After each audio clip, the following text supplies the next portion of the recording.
This is our first PowerPoint on the Great Depression. And this is the period that follows the 1920s. So, after all of that extravagant spending and reckless way of gambling on the stock market, it finally came and kind of bit the United States in the behind as a result of what we're going to look here. This really is covering the causes of the Great Depression and some of the immediate responses to it by President Herbert Hoover, who of course was the last of the three Republican presidents to be in the White House during the 1920s.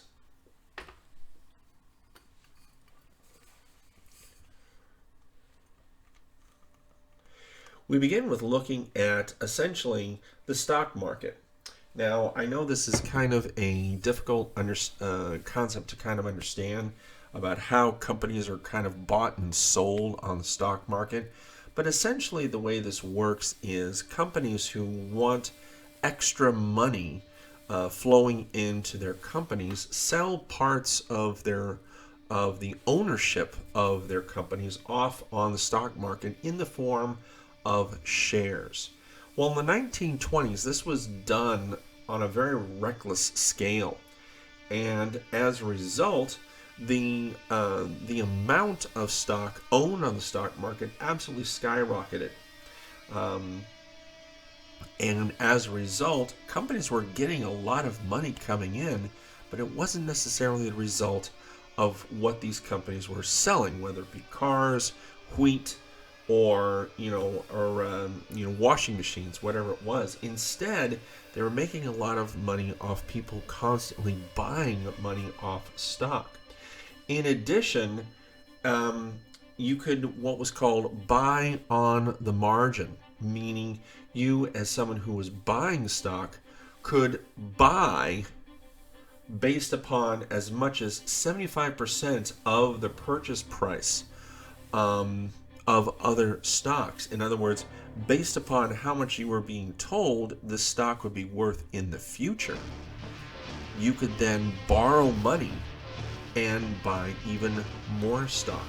And so what we're really seeing here is essentially a house of cards that really only takes one little jiggle of the table, or one card pulled out from this entire very weak structure, and boom, the whole thing falls apart. And the problem was that everybody was so certain that this stock would be worth more in the future. And so continually banks would allow people to borrow more money in order to buy more stock. Well, what happens if someday one person comes along and says, after all this time, I wonder if this stock really is worth what they've been telling me throughout this entire decade of the 1920s. I wonder if I'm really going to be able to cash in on it and be able to, make my fortune based upon what they've been telling me all those years. Well, that day comes at the very end of the 1920s, in October of 1929.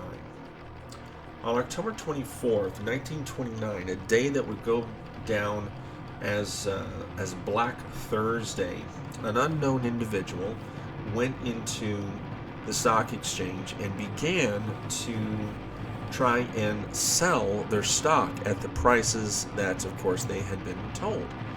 No one wanted to buy it.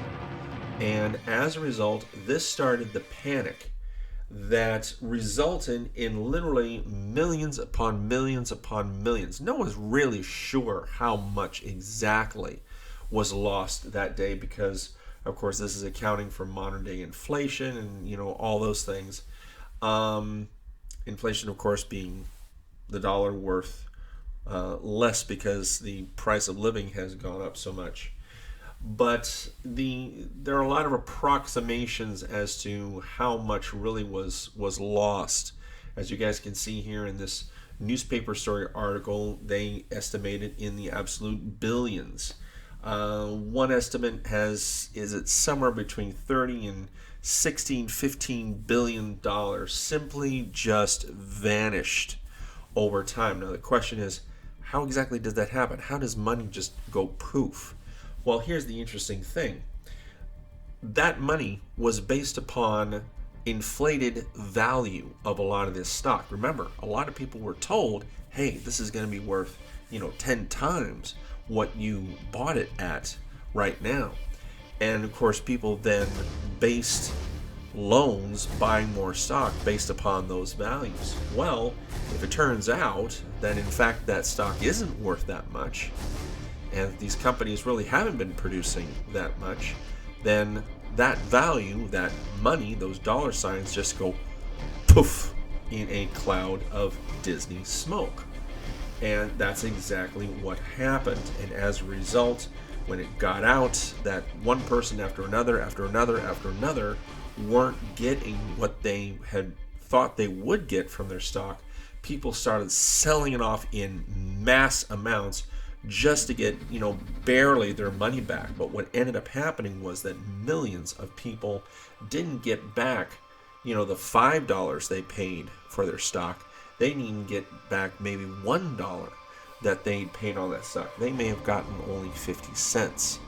And that's after they bought it for $5 and were told it was going to be worth 50. And of course, that didn't happen.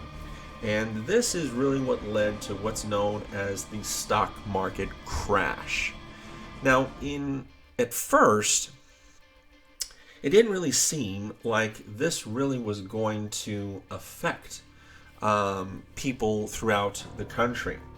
But where we started to see it was in the fact that banks had also bought stock. And they bought it with people's private savings. And so imagine during this time, you've saved up maybe $5,000 in a bank. And you go to withdraw money. These days you go in with an ATM card and swip.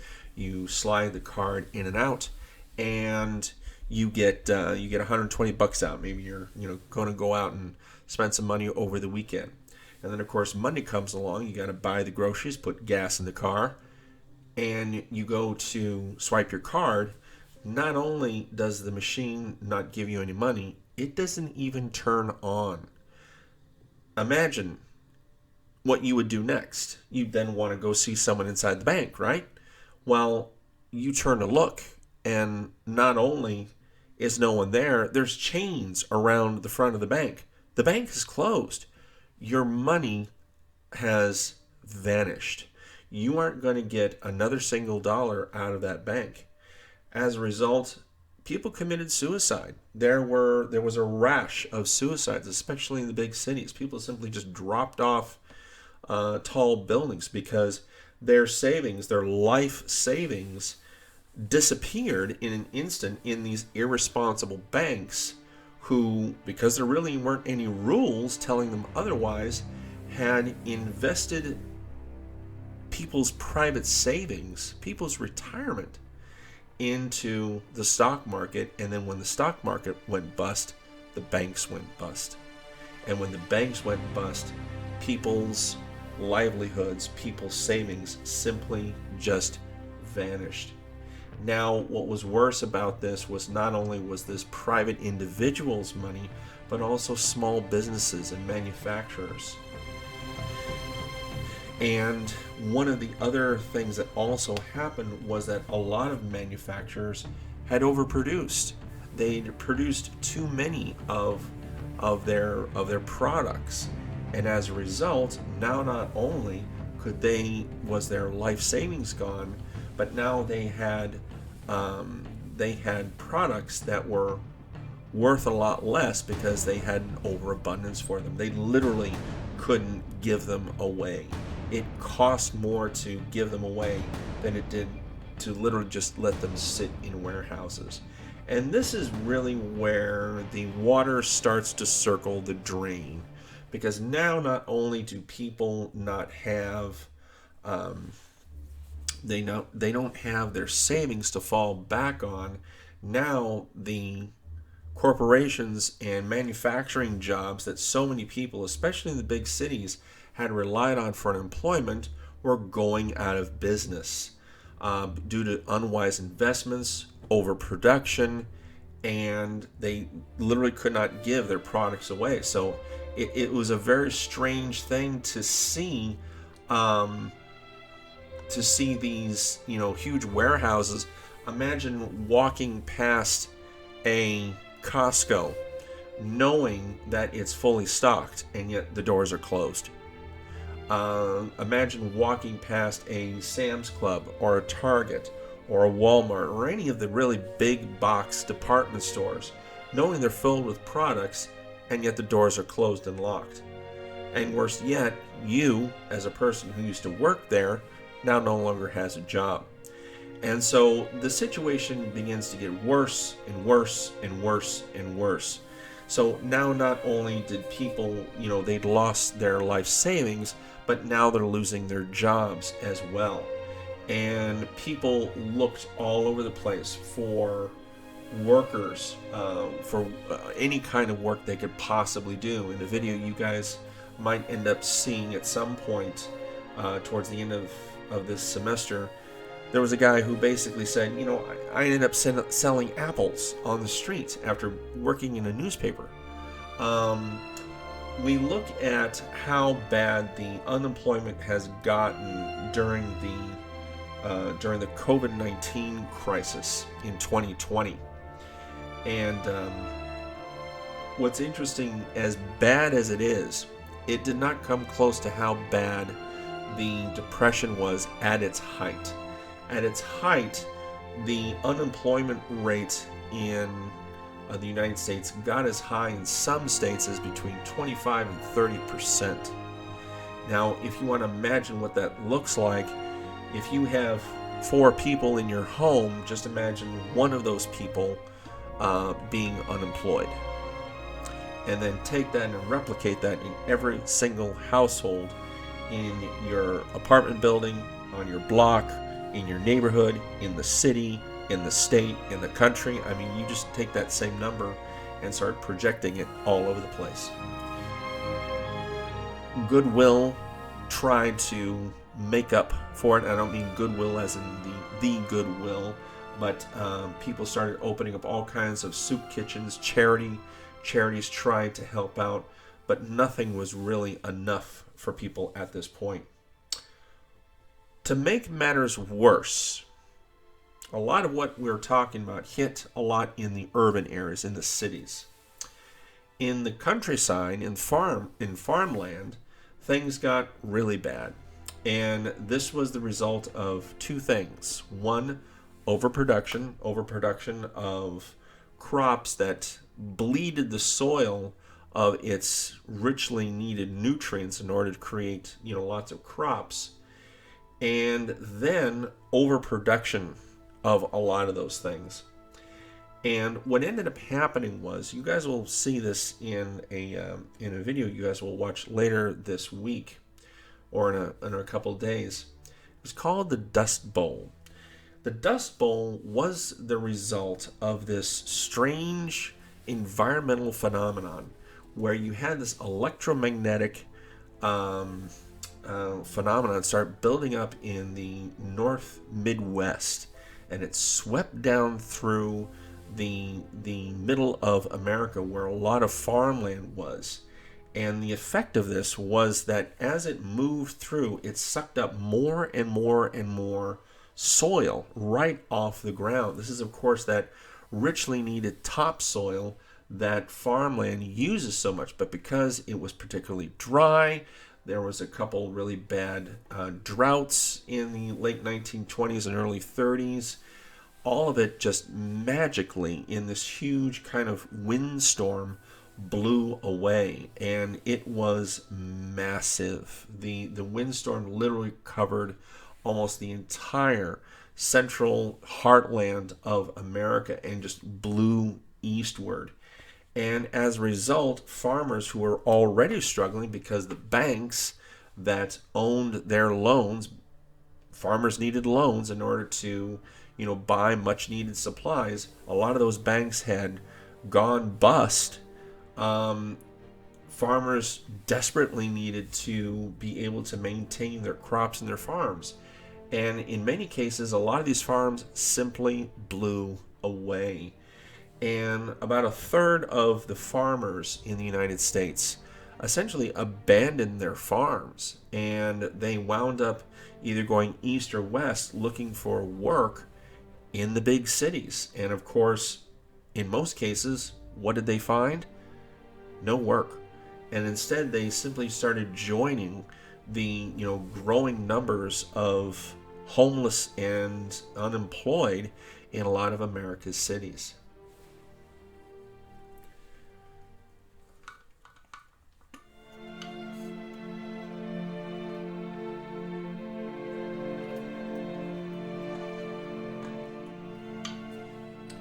Herbert Hoover had been elected in 1928. A very popular guy, actually. The crash happened within a year of him being inaugurated. And within a year's time, the country's economy had been damaged horribly by the stock market crash. And within a few years, people were gathering in all parts of the country into huge empty plots that were filled with essentially shacks that people had built. Now, some of you may be aware that there's a lot of homeless living in the unincorporated kind of Badlands areas between where Arroyo Valley High School is and Rialto, kind of along that kind of deserted stretch along Baseline. Early in the morning, you may see people coming out of there, and if you drive in certain parts, you can see where there's tents kind of in groups throughout that area. Some of you may or may not know what I'm talking about. But imagine that huge area, otherwise known as the ditch, just west of Arroyo Valley High School. Imagine it completely occupied with homeless people in tents made of everything from actual tents to cardboard to pieces of louvered metal, scraps of wood, anything that can be put together in order to make a home. Imagine just it covered in people. This is what there were several plots of, several groups of throughout the nation. And these homes made by homeless people became known as Hoovervilles. Hoovervilles, of course, was a take on, of course, a criticism of the President of the United States at the time, Herbert Hoover, who didn't seem to have really been willing to do much about how bad the economy was getting. And it didn't seem like he really was willing to step out and really help out people during this very desperate time.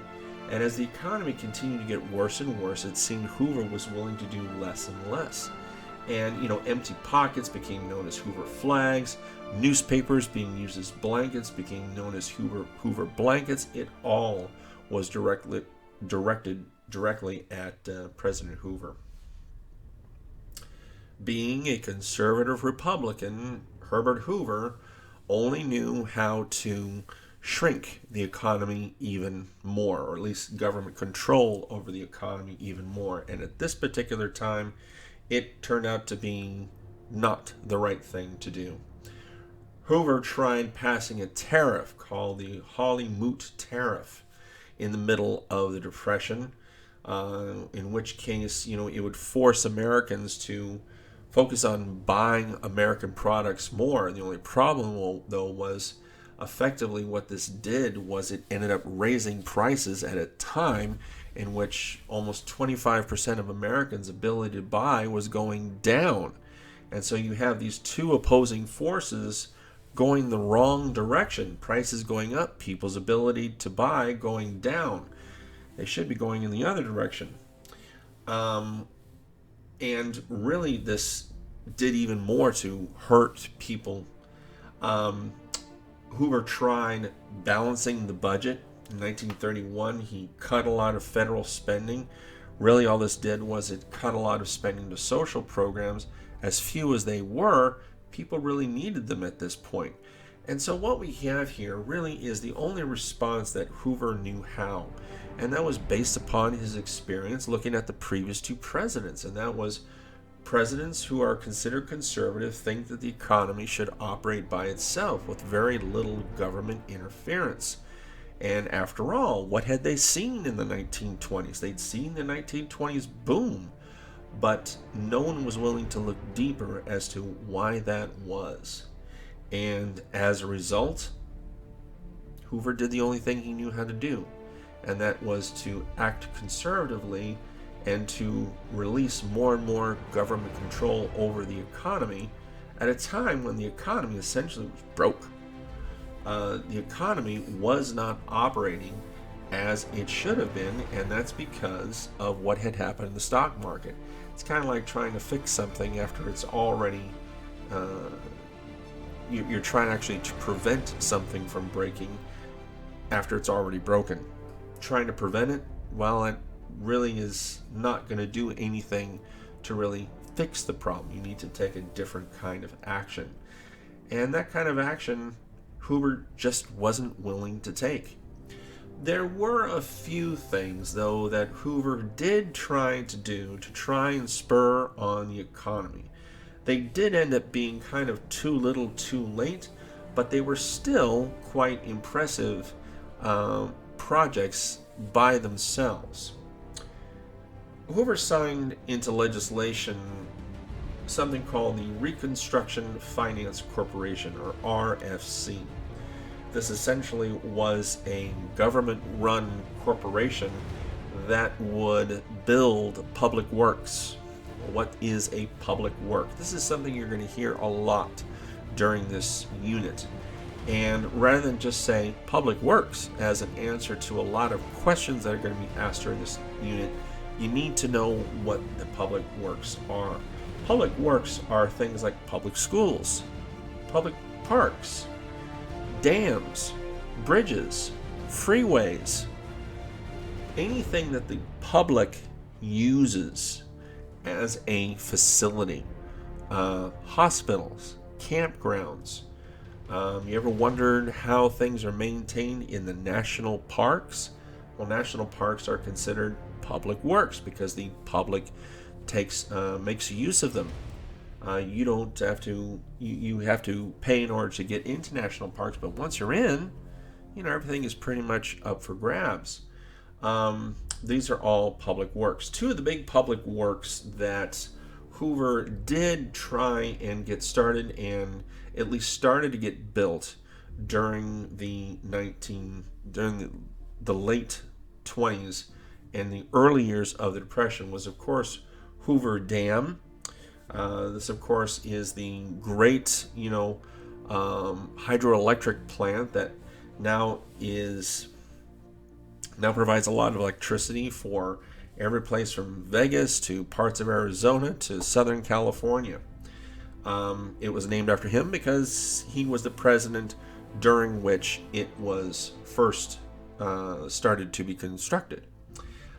Two other big public works were right here in California. One was the Golden Gate Bridge, and the other was the California Aqueduct. Golden Gate Bridge, of course, connected parts of San Francisco to other communities across San Francisco Bay, and the LA Aqueduct was, of course, the water system that brought water clear from the Owens Valley area of Northern California all the way down to Los Angeles. It is where Los Angeles and a lot of Los Angeles County gets most of its water from. While these projects were very big and were very momentous at the time, as it turns out, they wound up being very much kind of too little too late as far as really helping people across the country. It wasn't extensive enough. To make matters worse for Hoover, in 1932, literally right at the very end of Hoover's term as president, veterans from the First World War showed up. Now, the reason why they showed up in Washington, D.C., here you have pictures of them right at the top there, all camped out on the nation's Capitol front lawn. The reason why was because in 1924, veterans of World War I had been promised a bonus check. In other words, basically a cash money thank you from the government of the United States for their service during the First World War. Now, that money was set aside for these men, these veterans, when they got to be retirement age, and so they weren't supposed to get it until 1945. Well, as it turns out, these men needed it now. Over 20,000 of them camped out on the front doorstep of the Capitol, basically demanding this bonus check now, even though they weren't supposed to get it until 1945. They needed it now. And Hoover basically sat in the White House and sat and didn't do a whole lot. These guys had speeches and rallies, and they stayed out there for quite a while. And after a while, they actually started to build Hoovervilles right on the front lawn. They started building these, scrap-made homes, and they were going to stay there until they got their bonus check. And all this is happening literally as Herbert Hoover is running for president again, and he's running against a very popular opponent, a governor from the state of New York. We'll find out who that was here in just a little bit. Unfortunately, Hoover's final result in his final answer to what was called the bonus army was to send in the real army, and this really was a travesty. Under the command of General Douglas MacArthur, who was later of great World War II fame and ended up commanding the armies in the Pacific. Under his command, the army pushed out these veterans off the front of the Capitol, and they actually set fire to the Hoovervilles, and it ended up killing a few people. And people really wondered, what kind of chances Hoover possibly have to get reelected? Well, the answer was none. In fact, someone once told him, he said, why don't you just vote for Franklin Delano Roosevelt and make it unanimous? I'll see if you get that joke. Franklin Delano Roosevelt was, of course, the relative of Theodore Roosevelt. The two were of very distant relation. If you can imagine, I think they were somewhere around their fifth or sixth cousin. So the Roosevelt family was very large. It had two very large branches. Theodore was from one branch. For FDR, as he became known, Franklin Delano Roosevelt was from the other. Franklin came in with a new idea. In fact, he called it the New Deal. And basically he said, this is an emergency measure, and nothing that the current president has done has worked. And so what we need to do is the government needs to undergo massive amounts of spending. The government needs to turn over a large amount of its own resources in order to generate jobs and get people back to work.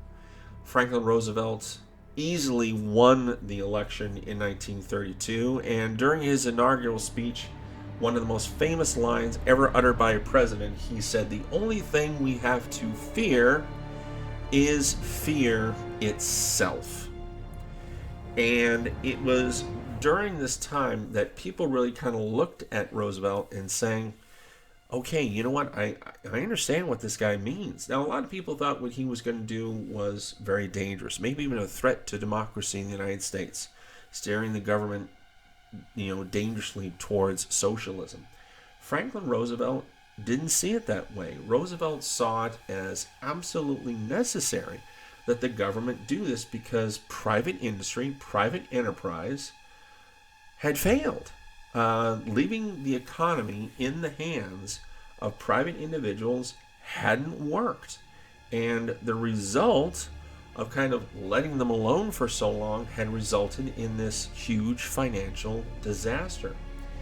And as a result, Roosevelt, within just days of being elected, signed a number of bills creating a number of agencies that created jobs and got help to farmers, and really at least made a good attempt at helping people get back on their feet.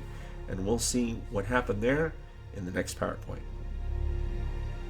Alright guys, at this point what you guys need to do is, of course, finish up your summary paragraph for this one. Now, of course, what we're really looking at here is both political and economic change. A lot of what we're going to be seeing here is economic change. How did the government impact the economy? What was going on? Of course, initially what we're seeing here is how the economy crashed and what the administration in power at the time tried to do or didn't do to try and fix it, and how this affected people. So make sure you finish up your summary paragraph for today's notes.